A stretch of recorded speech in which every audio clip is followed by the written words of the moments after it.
Ndabaramukije abandi ndabaye mwiriwe bivanye n'aho muherereye, n'iteka n'umunezero ntangere byo gusubira kubana namwe mwe banywanyi mukurikira imboneshakure yacu ari nayo yanyu Shiramatsiko TV, imboneshakure imwe rudende dushikiriza inkuru n'umuganiro utaronka ahandi.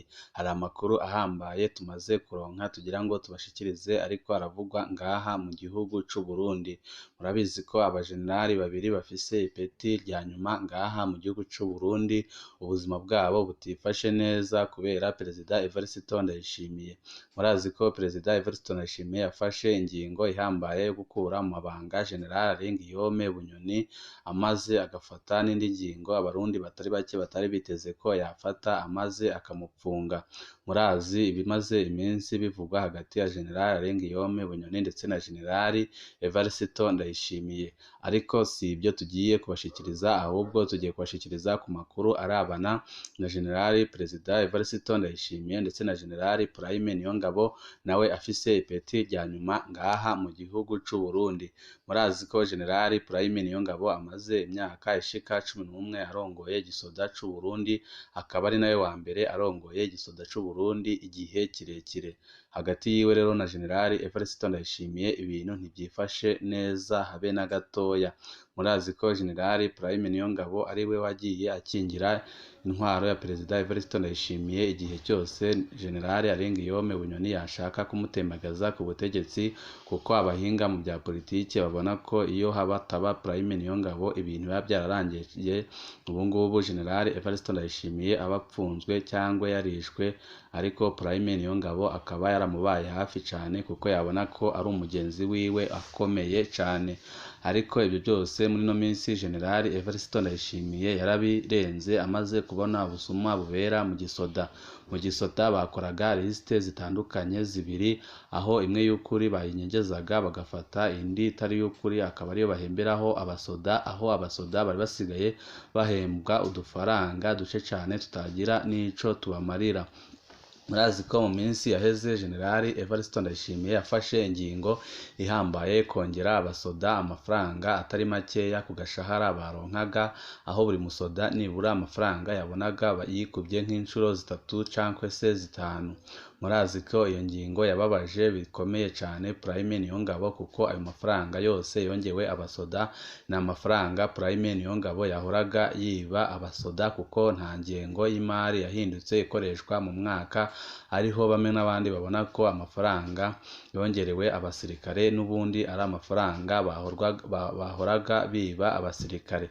Ubu ngubu ikintu gihambaye cyane kiriko kiravugwa hagati ya General Evariste Ndayishimiye ndetse na General Prime Niyongabo, nuko General Evariste Ndayishimiye nawe ashobora kumupfunga umwanya n'umwanya, kuko ibintu biratera bija ahabi cyane, kuko murabizi nta kintu na kimwe gisigaye ngaha mu gihugu c'u Burundi gishobora kuba cyahuza General Prime Niyongabo ndetse na General Evariste Ndayishimiye, kuko biragaragara neza ko General Evariste Ndayishimiye ariko arabangamira inyungu za General Prime Niyongabo ku buryo buhambaye.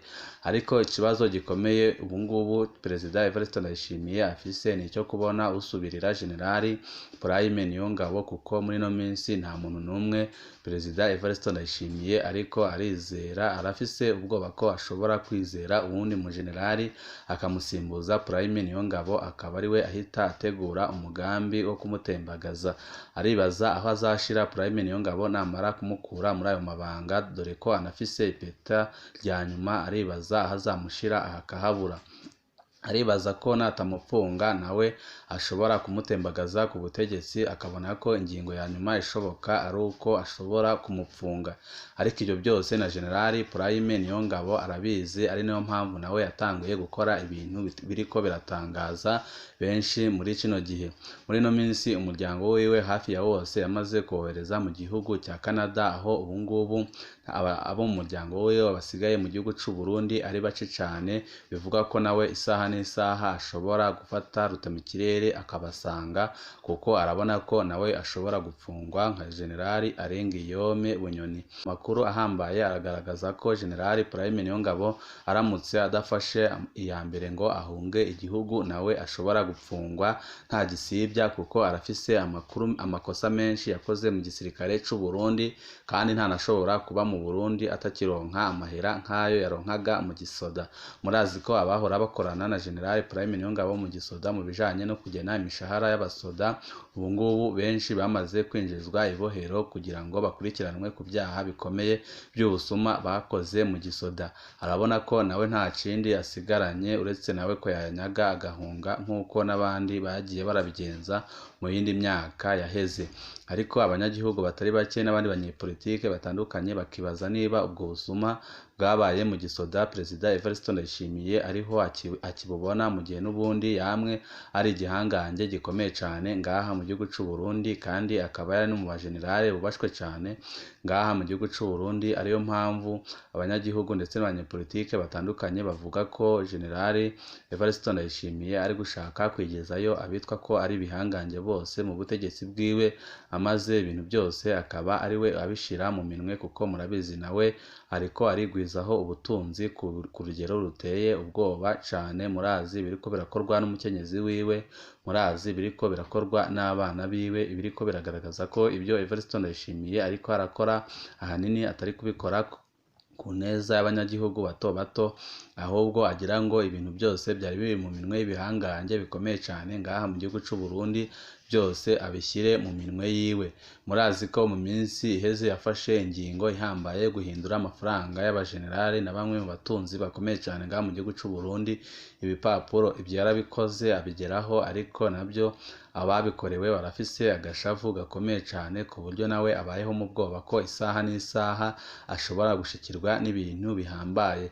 Murazi injyane afisanye n'urongoye umugambwe uri ku butegetsi Reveriyano Ndikuriyo, ariho abanyagihugu batari bake bari kubona ko ibintu bishobora kugenda nabi cyane ngaha mu gihugu cy'u Burundi. Abo mu mugambwe uri ku butegetsi barafise ubwoba, babuze ayo bacira n'ayo bamira, baribaza uwo bari buze gukurikira muri ino minsi, kubera ko ibihangange bikomeye cyane mu mugambwe biramaze kwinjizwa mu ibohero, ibindi biri kuyanyaga bigahunga. Murazi ko abatanguje n'umugambwe nyirizina bari hanze y'igihugu bahunze ku ntwaro y'umuhisi Petero Nkurunziza, ari nabyo bigiye kubandanya no ku ntwaro ya Perezida Evariste Ndayishimiye, kuko abashinze umugambwe ndetse n'ibindi bihangange byari bikomeye cyane mu mugambwe abenshi bariko barahunga.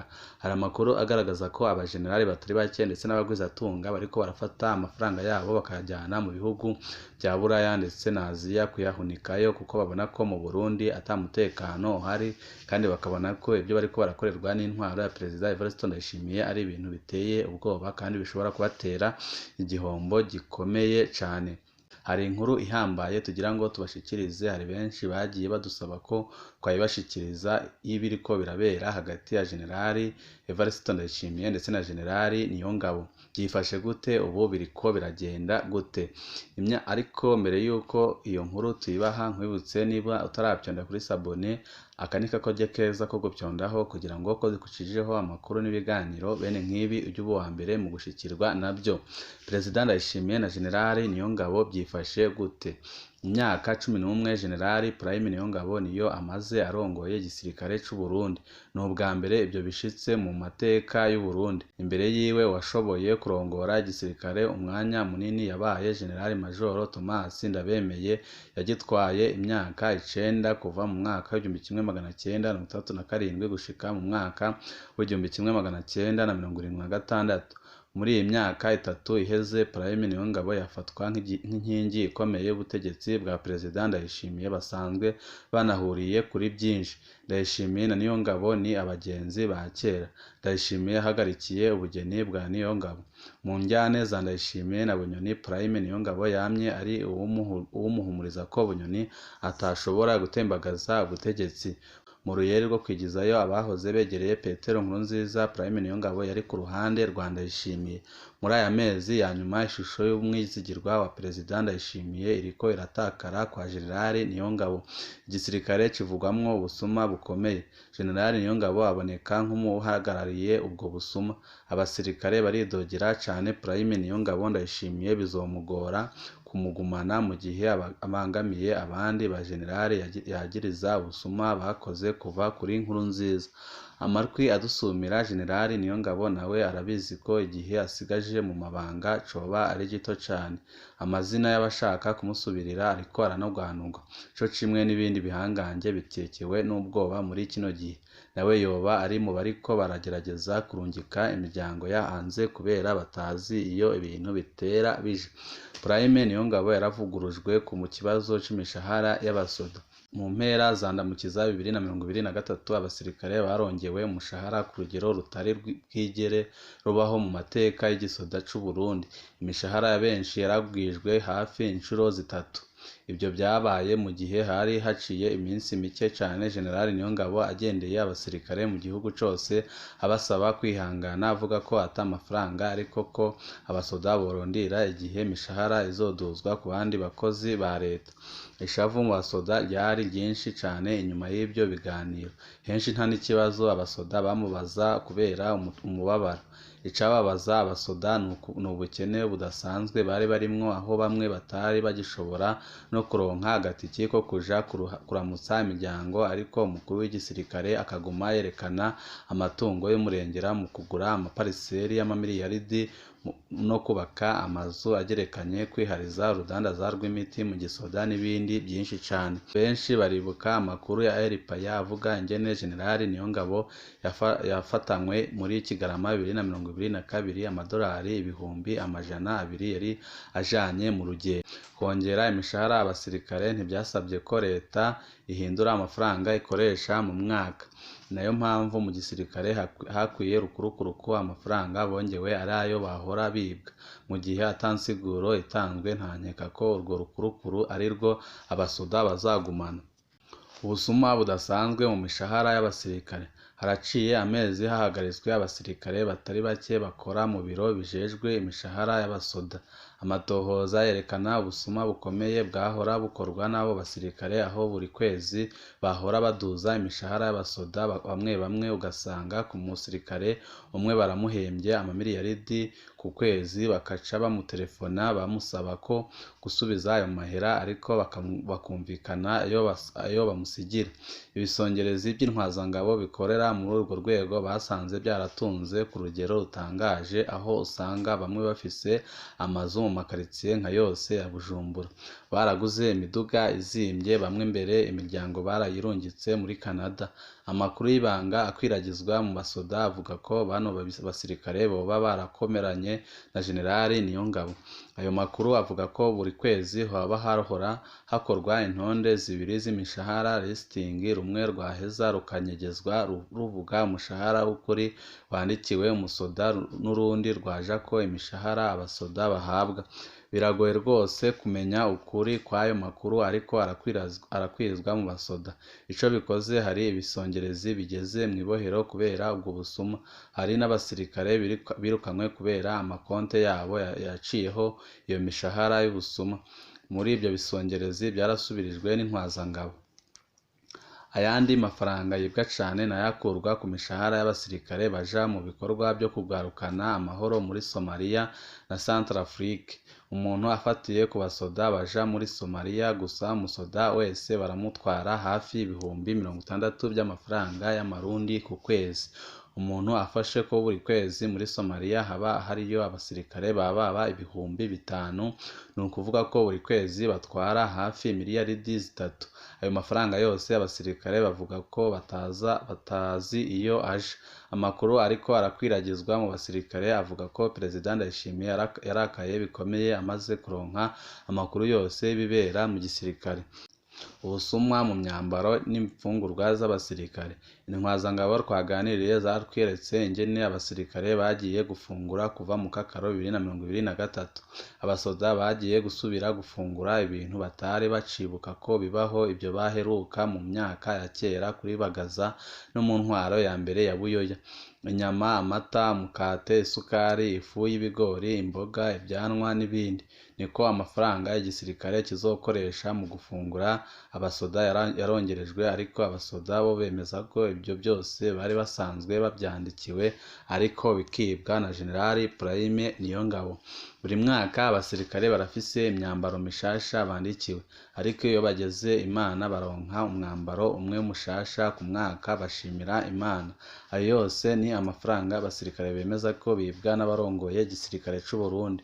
Mu byifuzo byabo abasirikare bashaka ko ibyo byakorwa nko mu bindi bihugu bimwe bimwe byubahiriza umusoda, aho amafaranga yose yongerwa ku mushahara w'umusoda, hanyuma hagashirwaho imangazini za gisirikare aho umusoda yigurira imyambaro uko ayikeneye.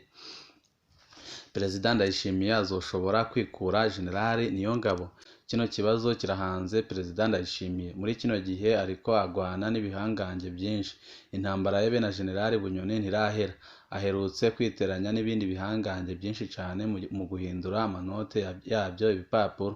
Intambara ya Reveriyani Ndikuriyo irashushe. Intambara n'abagwizatunga bakomeye cyane nka Ziranotse iriko iragera ahakomeye cyane, kandi igihe cyose agwanye n'umugwizatunga yisanga ariko aragwana n'abandi bajenerali. Ubwoba n'ishavu ni byinshi muri CNDD-FDD muri kino gihe. Aho niho bimugoreye kumenya uwundi musirikare yokwizera akamufasha kurongora igisirikare. Perezida Ndayishimiye abona abahemu mu mpande zose, ntazi abo asigaranye ashobora kwizera. Ku rundi ruhande kugumana General Prime Niyongabo nawe nyine azi ko atagikundwa si icoroshe. Amukuye ntazi iyo aca amushira. Yararangije kumuha amapeti yose ashoboka mu gisirikare. Ntari bumugire umushikiranganje wo kwivuna abanzi, kumbure azomukura aca amupfunga nawe nk'uko yagize Bunyoni, canke azomurungika mu buserukizi bw'u Burundi mu makungu, mu Bushinwa canke mu Burusiya nk'uko bikunze kugenda ku ntwazangabo zikomeye zigijwe kure y'ubutegetsi. Ico bikoze ibihe ntibyoroshe kuri Perezida Ndayishimiye. Abo batanguranye nk'abagenzi nka bose bariko barahinduka abanzi. Ubusuma bakoze babukoranye na Perezida Nkurunziza, abandi yarabubarekeye kugira bagume bashigikire ikiringo ca gatatu. Guhindura ibyo bintu ku bantu bamaze kumenya kwihereza amamiliyaridi ni intambara itoroshe. Abasirikare bo bipfuza kuronka indongozi nshasha nyuma y'imyaka 11 mu butegetsi bwa Niyongabo. Umwe mu basirikare yumvirije inkuru yagize ati: "Numvirije aya majambo nsanze ari ukuri kuzuye. General Prime Niyongabo nibaza ko n'ubu ataremera ko twongewe agashahara. Amajambo yavuga yari amajambo y'agasuzuguro." Mu kwezi kwa gatatu agiye gusezera ingabo zari zagiye mu rwego rwa yasi, yavuze aya majambo: "Mwavuze ngo muzondasa amafaranga atabonetse. Ehe, nabizaniye ni mu ndasi. Amafaranga ntayahari, ntituzoboneka, muzotubona muri Julayi 2023. Naho nyine si bijya mwiyumvira, nta kantu gato cane kazoba gahindutseho. Uwumva rero adashobora kubandanya akazi nakure umwambaro yitahire, kuko n'ubundi ntaco tuzongera ku mushahara wanyu." Ayo ni amajambo yashikirijwe na Prime Niyongabo agiye gusezerera abasirikare bari bagiye ku rwego rwa yase, ibyateye agashavu gakomeye cyane mu basoda. Hari amakuru menshi atandukanye tuba turiko turabatohoreza kuri Mboneshakure imwe rudende, dushikiriza inkuru n'ibiganiro utaronka ahandi. Ico usabwa nta kindi, niba utaravyonda kuri sabone, akanika ko keza ko kupyondaho kugira ngo uko dushikijeho amakuru n'ibiganiro bene nk'ibi ujye uba uwa mbere mu gushikirwa navyo. Ibihe byiza nibyo ndabipfurije.